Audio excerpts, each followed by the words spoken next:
and bless me to the highest heights with your miracle. Your inspiration behind Miracles, as you stated, was that you wanted a song that was Chanuka, that gave out the right message and that can have proper airplay, because you said there weren't many, of course with the exclusion of Adam Sandler's song.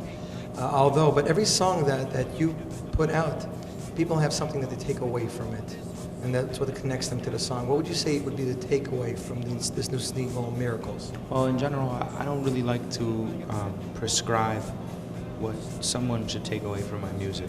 Just like an artist wouldn't paint a picture and say, tell you what the picture was about, or a poet wouldn't write a poem and tell you what the poem is about.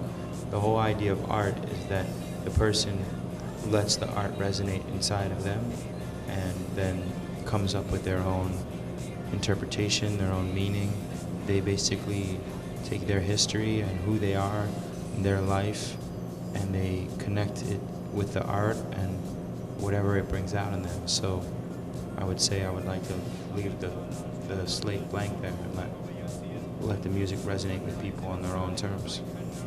The media has dubbed you the hassidic reggae performer. What are your thoughts on that? The hassidic reggae performer? Well, when I first started out, when I first started making music, I was managed by some friends that went to NYU Music School. And basically the first record that I made, that was made not with a major label called Shake Off the Dust Arise, was a roots reggae record. So it was pretty much true to the art form of reggae music. It stuck very much clearly to the reggae music.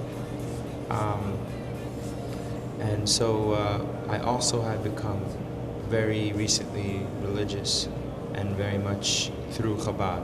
So I wore a black hat and I wore a suit, and I was sort of two very distinct things.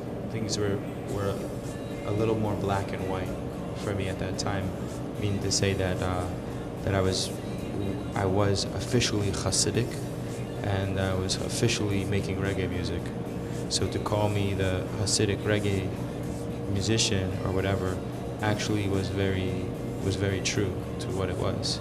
Today I would say not so much, because I'm making music that's not officially reggae music, and I'm not officially like any one sect of Judaism. So to call me Hasidic reggae now would be like dated, you know. Now, to your children, what do they call you? Tati, Daddy, Abba? All of it? That's good. Hask 18 aside, your performance in the mainstream Jewish market has not been very often, I would say. Do you listen to mainstream Jewish music? Is there anybody that you like or that you listen to preferably? I like Yehuda from the Moshav band. We've performed together. He's going to be performing with me tonight, and he's also on the Live at Stubbs record on a song that I did called Two Child, One Drop, which has also been included on my friend Erish, who has a site called Shem Speed, and he has a Sephardic music festival and a record that he just put out from that. So that's on that. Yosef Karduner's first record was Crossroads. I think it's Crossroads, yeah. So that's an amazing record. And then Shlomo Carlebach. To the 800,000 people who bought Live at Stubbs 1, how do you think they're going to react to Live at Stubbs 2? I don't really know. I don't really, first of all, I don't think about how people will react to the music. And I certainly don't create my music based on what I think people will think about it. I just try to be as authentic as I can with my music, with my life, and let the music be the expression of my life, and hope that it will resonate with people. And I think that Live at Stubbs 2 is in some ways a return, and in some ways a progression, in the sense that it's a return in that the band is a stripped down trio.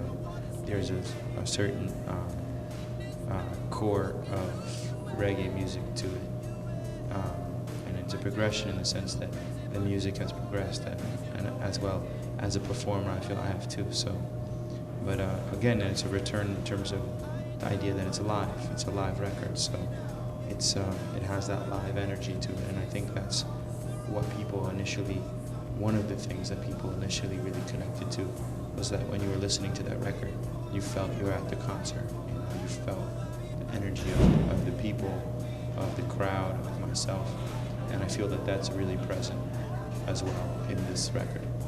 How about the fact that allegedly the program opens with some more traditional song rather than a contemporary song? Well, some of the Nafshi is a song that was on my first record, Shake Off the Dust. It's always been an important song for me. I've played it over the years many times. It's been a staple in my live set, and I guess I don't think of it in terms of older or newer. You know, it's always been wonderful. Some of the pictures that I've seen on you online, you're wearing a keffiyeh, I believe it's called, right? Keffiyeh. So is that a fashion statement, a peace statement, a musical statement? No, it's just a style thing. Someone made ones that have Am Yisrael Chai on it, and I like the way they look, and that's why I wore it. Here's a question for you. Do your children listen to Uncle Moishy like every other children their age? Yes, they do. We've been to see him like many times. We've gone and seen him in Teaneck, we've seen him in Queens, Riverdale. We've going on Uncle Moishy tour, but they're already at the age where they're starting to get past it. So I don't know. My wife didn't get past it yet. So a lot of adults that grew up with it still love it. But I personally like his song "Healthy as Can Be." You know that one? Healthy, healthy, healthy as can be. It's a mitzvah to be healthy. Anything else you think you'd want to say to today's crowd? You know, I'm sure they're going to be watching this after the concert. Just say Happy Hanukkah. It's the third night of Hanukkah, so enjoy the show. Everybody feeling good tonight?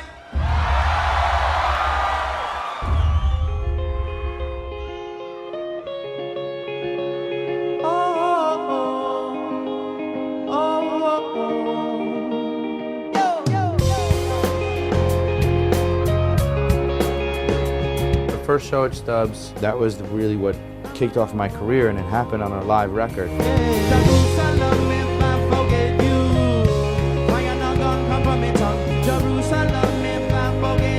I always felt that like my music was going to really connect with people just based on the performances that I was doing.